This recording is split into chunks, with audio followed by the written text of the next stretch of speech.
ఇక అవని వాళ్ళ అమ్మ ఉండి ఇలా అంటూ ఉంటుంది. నాకు 30 ఏళ్ల క్రితం ఒక కోరిక ఉందమ్మా అని ఇక అవనితో అయితే అంటూ ఉంటుంది. చెప్పమ్మా ఏంటి అదని ఇంక అవని అయితే అడుగుతూ ఉంటుంది. ఇక అవని ఉండి ఇలా అంటుంది. అమ్మ నీ మొక్కు తీర్చుకునే ప్రయత్నం నేను చేస్తాను అని ఇక రాజేశ్వరి వాళ్ళ ఇంటికైతే వెళ్తుంది అవని.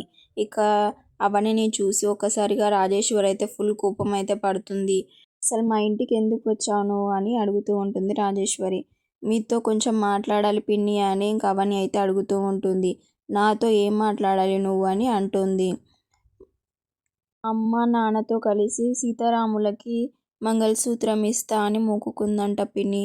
ఆ మొక్కు తీర్చుకోవడానికి మీరు మా నాన్నను ఒక్కసారి గుడికి పంపిస్తారా పిన్ని అని అడుగుతూ ఉంటుంది.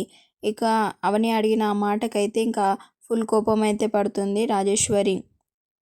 మీరు పెద్ద మనసుతో పంపిస్తారా పిన్ని అనేటానికి ఇంకా రాజేశ్వరి ఇంక నోరు ముయ్యని ఇంకా పైకైతే లేచి ఇంకా అవనినైతే తిడుతుంది. నువ్వు ఇంకొక మాట మాట్లాడినా ఇంకొక క్షణం నా కళ్ళ ముందలున్నాయి. ఏం చేస్తానో నాకు తెలీదు. ఇక్కడి నుంచి వెళ్ళిపో అని ఇంకా కోపంగా అయితే అవనినైతే తిడుతుంది. ఇక అవని అయితే ఫుల్ అయితే బాధపడుతూ ఉంటుంది. పిన్ని అని ఒకసారి అంటుంది. ఇంకా వెళ్తావా వెళ్ళవా అని ఇంకా రాజేశ్వర్ అయితే ఫుల్ కఠినంగా మాట్లాడుతుంది. ఇక అప్పుడే అక్కడి నుంచి ఇంకా చక్రధర్ అయితే సైడ్ నుంచి చూస్తూ ఉంటాడు. ఇక తను అన్న మాటలకు అవని ఏడుస్తుంటే చాలా బాధపడిపోతూ ఉంటాడు చక్రధర్. ఇక అవని అయితే ఏడుస్తూ ఉంటుంది.